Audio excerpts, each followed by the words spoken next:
यस व्यक्तित्व विकास तथा पोषण तालिमका प्रशिक्षकज्यू श्री गिरिजा प्रसाद पनेलज्यूलाई शुभकामना मन्तव्य राखिदिनु हुन हार्दिक आग्रह गर्दछु। आज हामी यस तालिमको समापन समारोहमा छौँ। यस तालिमबाट लिएका कुराहरूले यहाँहरूको जीवनमा पक्कै पनि सकारात्मक प्रभाव पार्नेछ भन्ने मैले विश्वास लिएको छु। अब मैले बोल्नुपर्ने कुराहरू 7 दिनको तालिममा बोलिसकेको छु। यहाँहरूलाई अब धेरै कुरा मैले सम्झाउनु पर्ने केही पनि छैन। तर पनि विशेष कुरा के हो भने सम्पूर्ण विद्यार्थीहरू भनेको देशका कर्णधार भनिन्छ है। कर्णधारको विशेष गरी गर्नुपर्ने कार्य के हुनुपर्छ भने एउटा विद्यार्थीले कहिले पनि नछोड्नुपर्ने कुरा भनेको सपना देख्न। विद्यार्थीहरूले कहिले पनि सपना देख्न छोड्नु हुँदैन। 7 मा पढेको विद्यार्थीलाई 8 मा जानका लागि आउनुपर्छ है भन्ने लगायत त्यसको मोटिभेसन आदरणीय गुरुवर्गबाट पनि मिल्नु पर्यो। 8 कक्षामा विद्यार्थी आउनु पर्यो किनकि 8 मा यस्तो नयाँ कुरा हुन्छ है, 9 मा अझै नयाँ कुरा हुन्छ है। यस्तो केही नयाँ कुराहरू विद्यार्थीलाई दिइरहनु पर्यो। प्रत्येक विद्यार्थीहरूमा एउटा सपना देख्ने र प्रश्न सोध्ने चाहना जहिले पनि रहिरहनु पर्छ। यो चाहना यहाँले जहिले पनि राखिरहनु होला र आदरणीय स्कुलले पनि आदरणीय प्रोफेसर लगायत अन्य आदरणीय गुरुवर्गज्यूले पनि विद्यालयमा निरन्तर रूपमा यस्ता कार्यक्रम गरिरहनुहुन्छ भन्ने मैले थाहा पाएँ। यो पनि अत्यन्तै राम्रो कुरा हो।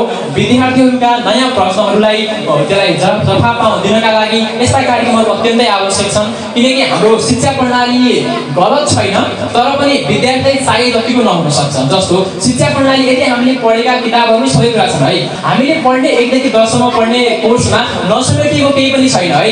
मात्रै कुरा के हो भने त्यसलाई व्यवहारमा पनि लागू गर्नु पर्यो।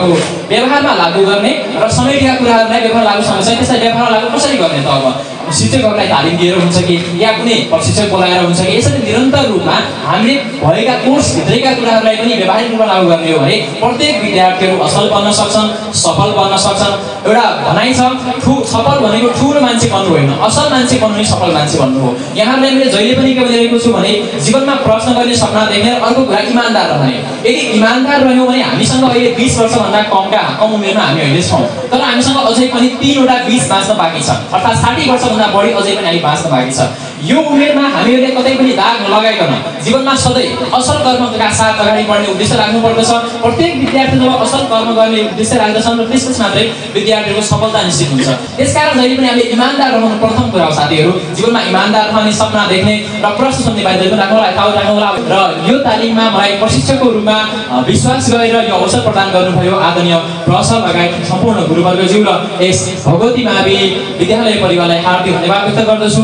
र मसँगै 7 दिनसम्म यहाँहरूले पनि तालिममा बसेर कुराहरू सिक्नका लागि जागरिलो भएर बसिदिनु भयो। यहाँहरू सम्पूर्ण विद्यार्थी साथीहरूलाई पनि धेरै धन्यवाद व्यक्त गर्दै यस्तै कार्यक्रम विद्यालयले अगाडिमा गर्दै जाओस् र सम्पूर्ण विद्यार्थीको उज्जवल भविष्यको कामना व्यक्त गर्दै म बिदा हुन्छु। हवस् त, नमस्कार।